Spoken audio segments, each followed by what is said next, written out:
আসসালামু আলাইকুম এভরিওয়ান। 16 বছর পর গল্পের শেষ পর্ব। আর হ্যাঁ, আমি এখনো পুরোপুরি সুস্থ না, এজন্য ভয়েস কোয়ালিটিটা একটু খারাপ হতে পারে। তো চলো বেশি কথা না বলে গল্প শুরু করা যাক। রাতুল কেবিনের বাহিরে পায়চারি করছে। এমন সময় ইসি চলে আসে। ও দেখে রাতুল পায়চারি করছে। ইসির দিকে চোখ পড়তেই রাতুল এগিয়ে আসে। রাতুল বলল, ম্যাম আপনি কখন এলেন? ইসি বলল, এই মাত্র। আদি কেমন আছে? রাতুল বলল, স্যার ঠিক আছে। ইসি আর কোনো কথা না বলে কেবিনের ভেতরে চলে যায়। গিয়ে দেখে ডক্টর আদিকে চেক করছে। ইসিকে ভেতরে ঢুকতে দেখে ডক্টর বললেন, আরে ম্যাম আসুন। ইসি বলল, আদি কেমন আছে এখন ডক্টর? ডক্টর বলল, আগের থেকে ভালো, ঘুমের ইনজেকশন পুশ করা আছে, তাই ঘুমিয়ে আছে। আশা করি আজ রাতের মধ্যেই স্যার অনেকটা সেরে উঠবেন। ইসি বলল, থ্যাংক ইউ ডক্টর। ডক্টর বলল, that's my duty ma'am. EC মুচকি হাসি দিয়ে বেডের দিকে চলে যায়। ডক্টর বলল, ম্যাম আমি এখন আসি। ইসি বলল, ওকে। ডক্টর বলল, আপনি আছেন এখন এখানে? ইসি বলল, হুম। ডক্টর বলল, ঠিক আছে, তবে খেয়াল রাখবেন স্যার যেন জেগে না যায়। নিজে নিজে জেগে উঠবেন উনি, আর না হয় কিন্তু হিতের বিপরীত হয়ে যেতে পারে। ইসি বলল, চিন্তা করবেন না ডক্টর, আমার দ্বারা আর কোনো ভুল হবে না। ডক্টর বলল, ওকে ম্যাম। বলে ডক্টর বেরিয়ে যান। ইসি আদিবের কাছে গিয়ে টুলে বসে পড়ে, মাথায় হাত বুলাচ্ছে আর এক দৃষ্টিতে তাকিয়ে আছে আদির দিকে। আই এম সরি আদি, আমার একটা ভুলের জন্য আজ তোর এই অবস্থা। আমি যদি সেদিন এই ভুলটা না করতাম, তাহলে জানি না আমি আর কোনোদিন জানতে পারতাম কিনা যে তুই আমাদের হারিয়ে যাওয়া আদি। কিন্তু তবুও ভালো ছিল জানিস তো, সারা জীবন না হয় তোকে খুঁজেই বেড়াতাম, এটাই ভালো ছিল রে। তোকে এই অবস্থায় দেখতে আমার একটুও ভালো লাগছে না, বিশ্বাস কর, খুব কষ্ট হচ্ছে আমার। প্লিজ আদি তুই ওঠ। দেখ কেসটা এখনো আমরা শেষ করতে পারিনি, অথচ বোকা আমি সেদিন তোকে গুলি করে ভেবেছিলাম পেয়ে গেছি আসল কালপ্রিট, কিন্তু এখনো পারলাম না শেষ করতে। আদি ওঠ না প্লিজ, আমরা একসাথে কাজ করব, একসঙ্গে আসামিকে ধরবো। ইসি একাই পাগলের মতো বকতে থাকে এসব। ইসি এখনো আদির পাশেই বসে আছে। হঠাৎ ওর ফোনে অচেনা একটা নাম্বার থেকে কল আসে। ইসি বলল, হ্যালো কে বলছেন? অপর পাশের কথা শুনে ফোনটা কেটে ইসি কেবিন থেকে বেরিয়ে পড়ে, কিন্তু বাহিরে এসে রাতুলকে পায় না। তাই সে একজন নার্সকে জিজ্ঞেস করে রাতুল কোথায়। নার্স মহিলাটি জানায় রাতুল নাকি ওয়াশরুমে গেছে। ইসি বলল, ওকে, উনি ফিরলে বলবেন আমি চলে গেছি, উনি যেন স্যারের খেয়াল রাখে। নার্স বলল, ওকে ম্যাম। ইসি নার্সের সাথে কথা বলে বেরিয়ে যায়। আর অন্যদিকে কিছুক্ষণ আগে রাতুলের ফোনে কারো কল চলে আসায় সে ইসিকে কিছু বলার সময় পায়নি, ফোন কানে নিয়ে ছুটে বেরিয়ে যায়। হাসপাতালে এখন কেউ নেই, আদি একা শুয়ে আছে বেডে। রাতুলকে যেখানে যেতে বলা হয় রাতুল কিছুক্ষণের মধ্যে পৌঁছে যায় সেখানে, কিন্তু এখানে কেউ নেই, খালি নিস্তব্ধ জায়গা। রাতুল অবাক হয়ে যায়। সে পকেট থেকে ফোন বের করে ফোন আসা নাম্বারে ট্রাই করতে থাকে, কিন্তু নাম্বারটি বন্ধ। সে পড়ে যায় মহাচিন্তায়। হঠাৎ মনে পড়ে তার হাসপাতালের কথা। রাতুল বলল, সর্বনাশ। রাতুল ইতোমধ্যে বুঝতে পারে এটা কারো চাল, ওকে হাসপাতাল থেকে বের করার জন্য। রাতুল ফোনটা নিয়ে কাউকে কল করতে যাবে, তার আগেই মাথায় ভারী কিছুর আঘাত অনুভব করে নিচে পড়ে যায়। এদিকে সুজন আদির খোঁজ করার জন্য রাতুলকে ফোন দেয়। একবার রিং হওয়ার পর ফোন অফ দেখায়, বারবার ট্রাই করার পরেও পায় না। সুজনকে চিন্তিত দেখে অগ্নি বলল, কি ব্যাপার স্যার, চিন্তিত মনে হচ্ছে আপনাকে? সুজন বলল, রাতুল ফোন তুলছে না, টেনশন হচ্ছে খুব। নীরব বলল, স্যার ইশিতা জামানকে একটা কল করে দেখুন, কিছুক্ষণ আগে রাতুলের সাথে কথা হয়, ও জানায় উনি নাকি গেছেন হাসপাতালে। সুজন বলল, গুড, আমি ট্রাই করে দেখি। সুজন অনেকবার ইসিকে ট্রাই করে কিন্তু কোনো কাজ হয় না। এবার বিরক্তি আর চিন্তার ছাপ ফুটে ওঠে সুজনের মুখে। আয়াস বলল, কি ব্যাপার স্যার? সুজন বলল, ইশিতার ফোনও একই অবস্থা। অগ্নি বলল, মানে? সুজন বলল, আমাদের এক্ষুনি হাসপাতালে যেতে হবে। নীরব, অগ্নি তোমরা এদিকটা দেখো, আমরা আসছি। আয়াস বলল, লেটস গো। দুজন বেরিয়ে পড়ে হাসপাতালের উদ্দেশ্যে। হ্যালো বন্ধুরা, আজ আমি ওয়ানেক্স নামের একটি অ্যাপ সম্পর্কে বলছি, যেটি সবচেয়ে বিশ্বস্ত। বিখ্যাত পিএসজি ও সিরিয়া এখানে স্পন্সর। এশিয়া কাপ চলছে, এটাই ক্রিকেট প্রেমীদের জন্য দুর্দান্ত সুযোগ। এখানে সমস্ত ক্রিকেট, ফুটবল ও অন্যান্য ম্যাচের ফলাফল এবং ম্যাচটি লাইভ দেখতে পারবে ও স্কোরের ভবিষ্যৎবাণী করে নগদ জিততে পারবে, যেমন কোন দল জিতবে, কত রান করবে ইত্যাদি। এছাড়াও এখানে রয়েছে বর্তমানে বিখ্যাত চিকেন রোড ও ক্রাশ গেম সহ বিভিন্ন ধরনের গেমস, যেগুলো খেলে রয়েছে খুব সহজেই অর্থ জেতার সম্ভাবনা। তোমরা কি নতুন? তাহলে মাত্র 300 দিয়ে তোমরা এখানে খেলা শুরু করতে পারো। বিএমডব্লিউ গাড়ি, আইফোন, ল্যাপটপ, অন্যান্য পুরস্কার রয়েছে প্রত্যেক দিন। তবে আমার সাবস্ক্রাইবাররা রেজিস্ট্রেশন করার সময় আমার প্রচার কোড অনফায়ার ব্যবহার করলে প্রথম জমাতে পাবে 12,000 পর্যন্ত ও ফ্রি স্পিন। পেটিএম ব্যাংক, বিকাশ, নগদ, রকেট এবং অন্যান্য সহজ পদ্ধতির মাধ্যমে 1 মিনিটে জেতা রাশি নিজের অ্যাকাউন্টে নিতে পারবে। তাহলে আর দেরি কিসের? পিন কমেন্টের লিঙ্ক থেকে অথবা গুগলে ওয়ানেক্স বেট সার্চ করে আমার দেওয়া প্রোমো কোড অনফায়ার ব্যবহার করে রেজিস্ট্রেশন করো এবং বোনাস পাও। হাসপাতালে আদি এখন একাই। নার্স মহিলাটি কাউকে ইশারায় ভেতরে আসতে বলে। সেই লোকটি ভেতরে ঢুকে কেবিনের দরজা বন্ধ করে দেয়। এদিকে সুজন আর আয়াস দুজনেই বাইক নিয়ে হাসপাতালের দিকে আসছে। বেশ অনেকক্ষণ পর তারা হাসপাতালে পৌঁছে যায়। হাসপাতালে এসে কাউকে দেখতে পায় না কেবিনের বাহিরে, তাই তাড়াতাড়ি ভেতরে ঢুকে যায় দুজন। আর ভেতরে যা দেখে তা দেখে দুজনেই অবাক হয়ে যায়। কিছুক্ষণ অবাক থেকে মুহূর্তেই ছুটে যায় আর আদিকে ধরে বেডে তুলে শোয়ায়। সুজন ডক্টর ডক্টর বলে চিৎকার করতে থাকে। সুজনের চিৎকারে ডাক্তার দৌড়ে এসে কেবিনে ঢুকলে আয়াস ডাক্তারের কলার চেপে ধরে। আয়াস বলল, কোথায় থাকেন আপনারা? ডাক্তার বলল, সরি স্যার। সুজন বলল, হোয়াট সরি? আপনারা ভাবতে পারছেন কি হতে পারতো যদি আমরা সময়ে পৌঁছাতে না পারতাম? ডাক্তার বলল, প্লিজ আমাকে একটু দেখতে দিন। বলে ডাক্তার এগিয়ে যায় আর দুজন নার্স এসে ডাক্তারকে সাহায্য করে। আদিকে ঠিক করে শোয়ানোর পর আদি বলল, সুজন শান্ত হ। অনেকটা হাঁপাতে হাঁপাতে কথাটা বলে আদি। নিজে নিজে আবার উঠে বসার চেষ্টা করতে থাকে সে। ডাক্তার বলল, প্লিজ স্যার উঠবেন না। ডাক্তারের কথা শুনে আয়াস আবারও রেগে যায় ডাক্তারের উপর। আয়াস বলল, এতটা দায়িত্বহীন কেন আপনারা? আমি আপনাদের বিরুদ্ধে এখনই ব্যবস্থা নিচ্ছি। কথাটা বলে সে সুজনের দিকে তাকায়। সুজন হ্যাঁ সূচক সম্মতি জানালে পকেট থেকে আয়াস ফোন বের করতে যাবে, তখনই হাত ধরে ফেলেন ডাক্তার সাহেব। ডাক্তার বলল, প্লিজ স্যার এমন কিছু করবেন না। সুজন বলল, করবে না মানে? আজকে আপনাদের দায়িত্বহীনতার জন্য কি হতে পারতো বুঝতে পারছেন? ডাক্তার বলল, স্যার আমি। সুজন বলল, একদম চুপ, আপনার কোনো বাহানা আমি শুনতে চাই না। আদি বলল, থাম সুজন। আয়াস শান্ত হও। আয়াস বলল, কি বলছেন স্যার? আদি বলল, সিন ক্রিয়েট করো না, আমার কিছু হয়নি। সুজন বলল, হতে পারতো। আদি এভাবে অনেকক্ষণ ধরে সুজন আর আয়াসকে বুঝিয়ে শান্ত করে। সুজন বলল, কে এসেছিল ভেতরে? আদি বলল, চিনতে পারিনি, আমার চোখ মেলতেই দেখতে পাই আমাকে আক্রমণ করতে আসছিল। অনেক ধস্তাধস্তির পর হঠাৎ না পেরে পালিয়ে যায়। সুজন বলল, ধস্তাধস্তি মানে? সুজন অবাক হয়ে উঠে ডাক্তারের সামনে চলে আসে।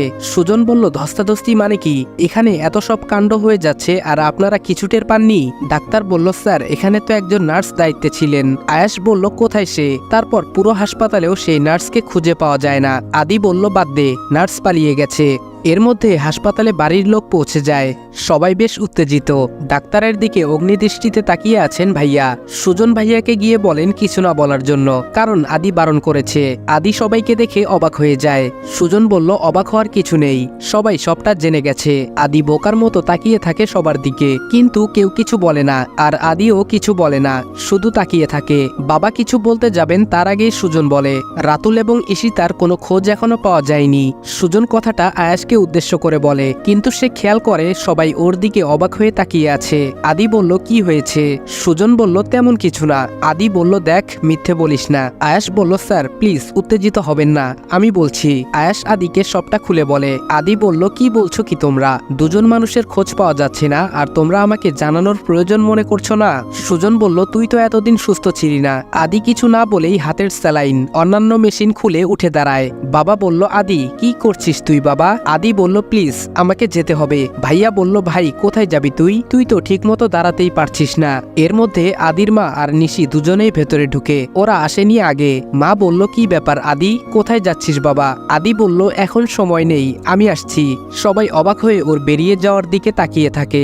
সুজন আর আয়াস দুজনেই পেছনে দৌড়ে বেরিয়ে যায়। সুজন বলল, আদি কোথায় যাবি তুই? আদি বলল, ওদের খুঁজতে যাব। আয়াস বলল, কোথায় খুঁজবো স্যার? আদি বলল, ওদের ফোন ট্র্যাক করতে থাকো। সুজন বলল, আমি কন্ট্রোল রুমে ফোন করছি। বলে ওরা গাড়ি নিয়ে বেরিয়ে যায়। বিভিন্ন জায়গায় খুঁজতে থাকে কিন্তু কোনো খোঁজ পায় না। এদিকে চৌধুরী সাহেব প্রস্তুতি নিয়ে নিয়েছেন দেশের বাহিরে যাওয়ার। চৌধুরী বলল, রাফসান এখন তো চলো, না হলে আর রক্ষে থাকবে না। রাফসান বলল, আমি যাব না, ওই আদিবাল ইহসানকে শেষ না করা পর্যন্ত আমি কোথাও যাচ্ছি না। ওদের কথার মাঝখানে একটা লোক ভেতরে ঢুকে আসে। সে বলল, স্যার সর্বনাশ। চৌধুরী বলল, কি? সে বলল, স্যার আদি সুস্থ হয়ে গেছে। হাঁপাতে হাঁপাতে সে কথাটি বলে। রাফসান লোকটির কথা শুনে গিয়ে ওর কলার চেপে ধরে। রাফসান বলল, হতে পারে না, আদি কিছুতেই ঠিক হতে পারে না। চৌধুরী বলল, রাফসান এখনই আমাদের বের হতে হবে, ফার্স্ট। সে বলে, স্যার এয়ারপোর্টে ওরা ঘেরাও করে রেখেছে। চৌধুরী বলল, হোয়াট? রাফসান বলল, ডোন্ট ওয়ারি ড্যাড। চৌধুরী বলল, বলছো কি তুমি? রাফসান বলল, আমাদেরকে দেশের বাইরে যেতে দিতে বাধ্য হবে ওরা। চৌধুরী বলল, মানে? রাফসান বলল, ওয়েট অ্যান্ড ওয়াচ। রাফসানের কথার মাথামুন্ডু কিছুই বুঝতে পারেনি চৌধুরী সাহেব। তিনি অবাক হয়ে শুধু তাকিয়ে থাকেন। রাফসান বলল, ড্যাড লেটস গো। চৌধুরী বলল, এয়ারপোর্ট এখন সুরক্ষিত না, কি করে যাব আমরা? রাফসান বলল, চলো তো।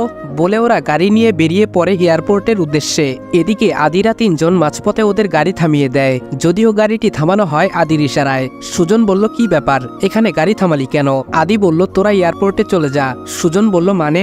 আদি বলল এত কথা বলিস না, তোরা ট্যাক্সি নিয়ে এয়ারপোর্টে চলে যা। এই বলে ওদের গাড়ি থেকে নামিয়ে নিজে ড্রাইভিং সিটে বসে পড়ে। ওরা দুজন হাবলার মতো দাঁড়িয়ে থাকে রাস্তার মাঝখানে। চোখের পলকে আদির গাড়িটি উদাও হয়ে যায়। সুজন একটা ট্যাক্সি দাঁড় করিয়ে উঠে পড়ে এয়ারপোর্টের উদ্দেশ্যে। সুজন পৌঁছে দেখে আগে থেকে অগ্নি, নীরব এবং পুলিশের বেশ কিছু অফিসার সহ আরো অনেক সদস্য রয়েছে। সুজন বলল কি অবস্থা? নীরব বলল স্যার সবকিছু এখনো কন্ট্রোলে আছে আমাদের। সুজন বলল ওরা এখনো আসেনি? অগ্নি বলল নো স্যার। সুজন বলল ওকে। ওদের কথার মাঝখানে কেউ ওদের ডাকে আর সবাই দৌড়ে কন্ট্রোল রুমের দিকে চলে যায়। আয়াস বলল আসছে স্যার। সুজন বলল ওদের এখানেই আটক করতে হবে, কোনো ভুল যেন না হয়। ওদের কিন্তু নিজেদের ফ্লাইট আছে, যে কোনো সময় আমাদের ফাঁকি দিতে পারে। কিছুক্ষণের মধ্যে চৌধুরীরা এয়ারপোর্টে পৌঁছে যায় আর তখনই ঘিরে ধরে চারদিক থেকে পুলিশ এবং আর্মিরা। সুজন বলল your game is over sir. Chowdhury বলল হু আর ইউ? সুজন বলল সেটা পরেই টের পাবেন। রাফসান বলল ওয়েট অফিসার। রাফসানের কথা শুনে চমকে যায় সবাই। রাফসান বলল প্লিজ একটু অপেক্ষা করেন। কথাটা বলে পকেট থেকে কিছু একটা বের করে দেখায়, যা দেখে সবাই আটকে ওঠে। নীরব বলল স্যার এখন কি করব আমরা? সুজন বলল বুঝতে পারছি না। রাফসান বলল হেই অফিসার হারি আপ। সুজন শুধু চোখটা পাকিয়ে তাকায় রাফসানের দিকে। এর মধ্যে এয়ারপোর্টের ভেতরে কারো প্রবেশ ঘটে, যা দেখে একজন ছাড়া বাকি সবাই অবাকের চরম সীমায় গিয়ে হোঁচট খায়। রাফসান বলল বাহ, এসে গেছে আমাদের নাটের গুরু। হাসপাতাল থেকে উঠে সোজা এখানে চলে এলি মরতে? আদি রাফসানের কথাগুলো চুপচাপ শুনেই যাচ্ছে, কোনো কথা বলছে না। রাফসান গিয়ে আদির সামনে দাঁড়ায়। রাফসান বলল মিস্টার আদিব কেমন আছেন? আদি বলল আলহামদুলিল্লাহ, আপনি? রাফসান বলল খুব ভালো, তবে এখন আরো ভালো থাকবো। ওদের দুজনের এইরকম ব্যবহারে উপস্থিত সবাই ভেবাচেকা খেয়ে যায়। আদি বলল কোনো না কোনো একটা দিক থেকে আপনি আমার বেয়াই হন। রাফসান বলল তা তো বটেই। সুজন বলল আদি ব্যাপার কি? আদি এবার অট্টহাসিতে ভেঙে পড়ে, তার সাথে রাফসান নিজেও। দুজনের হাসি দেখে এখানে সবাই হতবাক। চৌধুরী বলল রাফসান কি হলো তোমার? আদি বলল আহ আঙ্কেল। কাকে রাফসান বলছেন বলুন তো? চৌধুরী বলল মানে? সুজন বলল এই আদি কি বলছিস এসব? আদি বলল ইয়েস ব্রো। নীরব বলল স্যার ঠিক আছেন আপনি? আদি বলল আমি একদম ঠিক আছি। সুজন বলল তুই জানিস কার কাঁধে হাত রেখে দাঁড়িয়ে আছিস? রাফসান চৌধুরী, রৌফ চৌধুরীর ছেলে। আর রৌফ চৌধুরীকে তা তো তোর জানাই আছে। আদি বলল আমি জানি সবটাই, কিন্তু তোরা জানিস না। সুজন বলল মানে? আদি রাফসানের দিকে ইশারা করে বলল আমি বলবো নাকি তুমি বলবে? সুজন বলল ও বলবে মানে?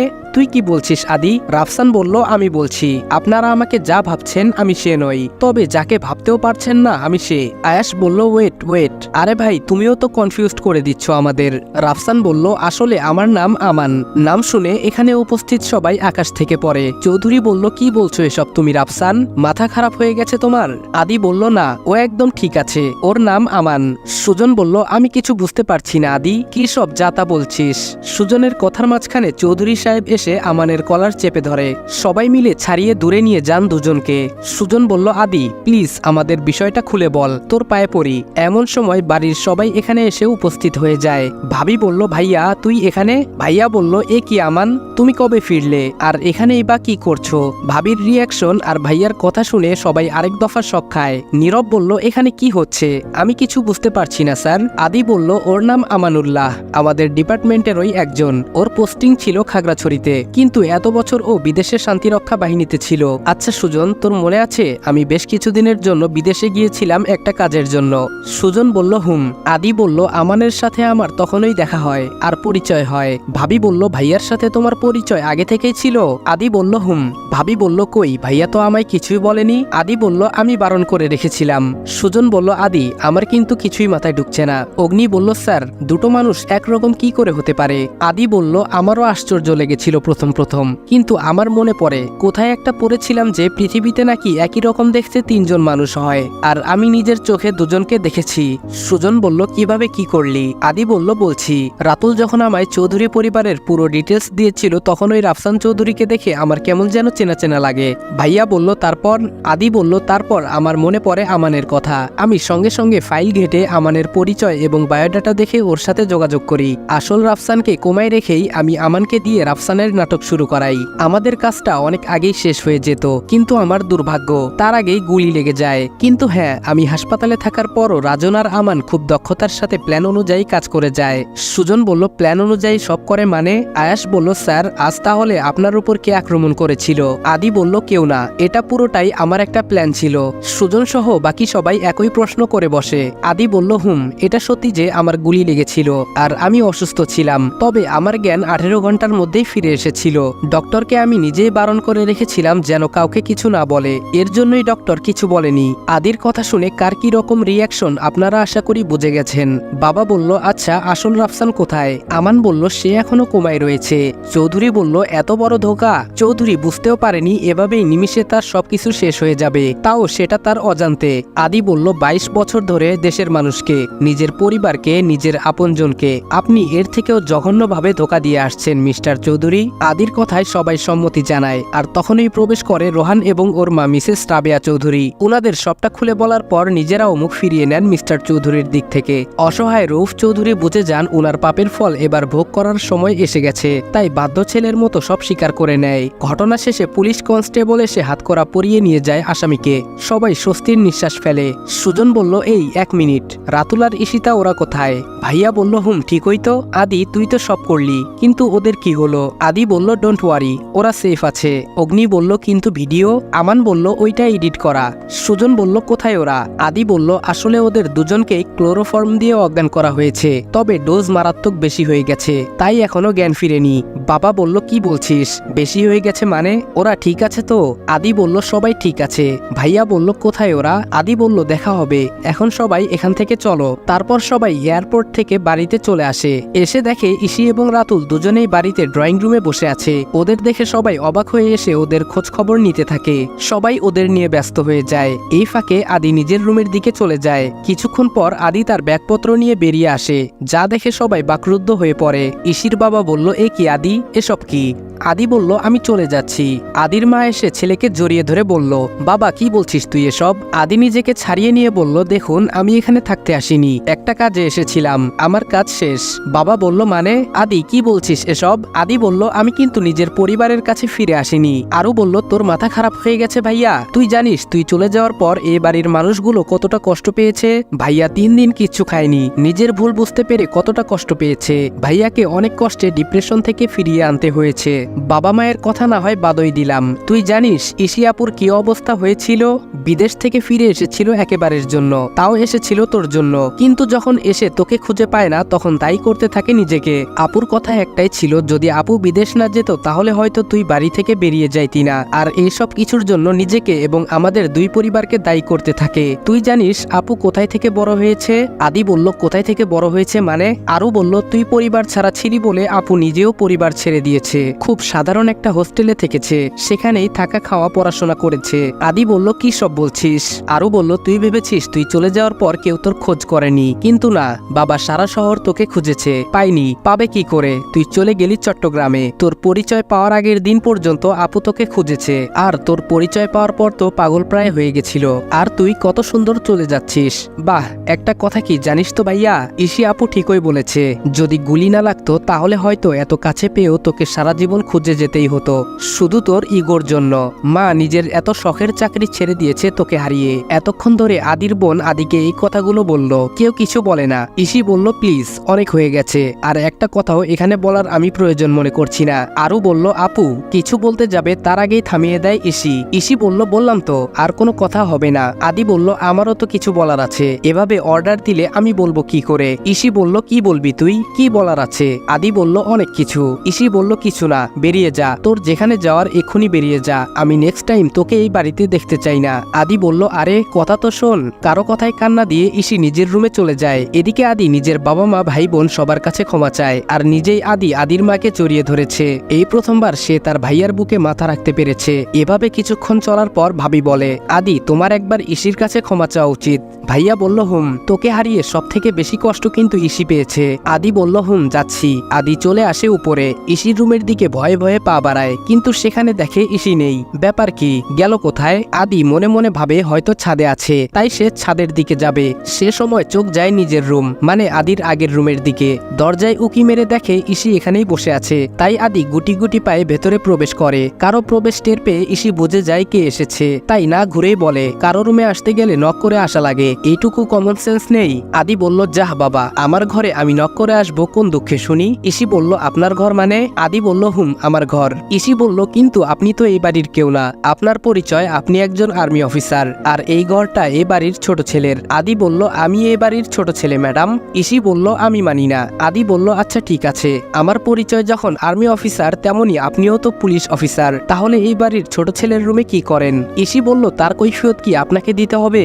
আদি বলল ইসি বলল আমার ইচ্ছে হয় তাই আসি। আদি বলল আমারও তাই। ইসি একটা আঙ্গুল আদির দিকে তুলে বলে দেখ আদি, আমার ঝগড়া করার কোনো ইচ্ছে নেই। আদি বলল আমার আছে নাকি, বলে ইসির আঙ্গুল ধরে টান মেরে নিজের কাছে নিয়ে আসে, এতটাই কাছে যে আদির গরম নিঃশ্বাস ইসির মুখের উপর পড়ছে। ইসি বলল ছাড়। আদির কোনো হুঁশ নেই, কেমন যেন একটা নেশার ঘরে আছে। ইসি বলল আদি কোথায় হারিয়ে গেলি, ছাড় না প্লিজ, লাগছে তো আমার। ইসির চিৎকারে ঘোর কাটে আদির। আদি বলল সরি সরি বলে আদি ইসিকে ছেড়ে দেয়। আদি আবারও এগিয়ে গিয়ে ইসির সামনে দাঁড়ায়, ওর দু কাঁধে হাত রেখে বলে আচ্ছা ইসি, তুই আমার উপর অনেক রেগে আছিস তাই না? ইসি বলল কেন? আদি বলল ওই যে আমি তোদের থেকে নিজেকে আড়াল করে রেখেছি, আজকে চলে যাচ্ছিলাম আর সবাইকে কত কষ্ট দিলাম। ইসি বলল ধুর, রাগ করবো কেন, তুই জানিস না আদি, তোকে ফিরে পেয়ে সবাই কতটা খুশি। আদি বলল তুই? ইসি বলল আমার জীবনে সবচেয়ে সেরা গিফট পেয়ে গেছি, তুই চলে যাওয়ার পর আমি কারো কাছ থেকে কোনো গিফট নেইনি, শুধু সবসময় তোকে ফিরে পেতে চেয়েছি, কারণ তুই আমার সেরা গিফট। আদি বলল তাই? ইসি বলল আদি বলল আই এম সরি। ইসি বলল কেন? আদি বলল এতদিন কষ্ট দেওয়ার জন্য। ইসি বলল সরি তো আমার তোকে বলা উচিত, কারণ আমি তোকে ফিরে পেয়ে আবারও হারাতে বসেছিলাম আমার নিজের দোষে। আদি বলল তুই তোর দায়িত্ব পালন করেছিস, তবে হ্যাঁ সরি তোর বলা উচিত। ইসি বলল আমি জানি, আই এম সরি আদি। আদি বলল না, আমাকে না। ইসি বলল তাহলে? আদি বলল সবার কাছে, সবাই আমার জন্য যতটা কষ্ট পেয়েছে তার থেকে বেশি কষ্ট তোর জন্য পেয়েছে, কারণ আমি তো হারিয়ে গিয়েছিলাম আর তুই তো থেকেও ছিলি না, তোর জন্য অনেক কেঁদেছে সবাই, আমি এখানে আসার পর নোটিশ করেছি। ইসি বলল কিন্তু আমার কিছু ভালো লাগেনি, আমি জাস্ট কাউকে সহ্য করতে পারতাম না। আদি বলল এখন নিচে চল, সবাই আছে, আমাদের উচিত সবার কাছে ক্ষমা চাওয়া। আদির কথা মতো ইসি নিচে চলে আসে, এসে দেখে সবাই আছে নিচে। ইসি আর আদিকে একসাথে দেখে সবাই বেশ খুশি হয়। নিশি বলল উফ আপি, তোদের দুজনকে একসাথে যা লাগছে না। নিশির কথায় আদি আর ইসি দুজনেই লজ্জা পেয়ে যায়। এতক্ষণ আদি ওর হাত ধরেছিল, হঠাৎ করে ইসি হাতটা ছাড়িয়ে নেয়। বাবা বলল আজ আমাদের বাড়িটা পরিপূর্ণ মনে হচ্ছে, আল্লাহর কাছে প্রার্থনা সবসময় যেন এইরকম থাকে। আঙ্কেল বলল আচ্ছা তোরা দুজন আবার চলে যাবি না তো বাড়ি ছেড়ে? ইসি বলল না বাবা, কোথাও যাব না। আঙ্কেল বলল কি? এত বছর পর নিজের মেয়ের মুখে বাবা ডাক শুনে খুশিতে চোখে পানি চলে আসে। আদি পেছনে এসে উনার কাঁধে হাত রেখে ভরসা দেয়। বাড়ির সবাই আনন্দে মেতে ওঠে। এভাবেই চলতে থাকে তাদের বাকি জীবন। সবাই দোয়া করবেন যেন সবসময় সবাই এভাবে মিলেমিশে থাকতে পারে। আসসালামু আলাইকুম এভরিওয়ান। 16 বছর পর গল্প এখানেই শেষ করলাম। আর আজকের ভিডিওর ভয়েসটা খারাপ হওয়ার জন্য আমি আন্তরিকভাবে দুঃখিত, কারণ আমি এখনো পরিপূর্ণ সুস্থ না। তবুও কেন জানি তোমাদের এত এত রিকোয়েস্ট আমি ফেলতে পারিনি, এজন্যই অসুস্থ অবস্থায় থেকেও তোমাদের জন্য ভিডিও বানাতে বাধ্য হলাম। আশা করি তোমরা আমার প্রত্যেকটা ভিডিওতে তোমাদের ভালোবাসা দিবা। তো দেখা হবে নেক্সট কোনো গল্পে। ততক্ষণ ভালো থাকবা, সুস্থ থাকবা এবং আমার জন্য বেশি বেশি করে দোয়া করবা, যেন অতি দ্রুত পরিপূর্ণ সুস্থ হয়ে তোমাদের মাঝে নতুন আরেকটা গল্প নিয়ে আসতে পারি। আল্লাহ হাফেজ।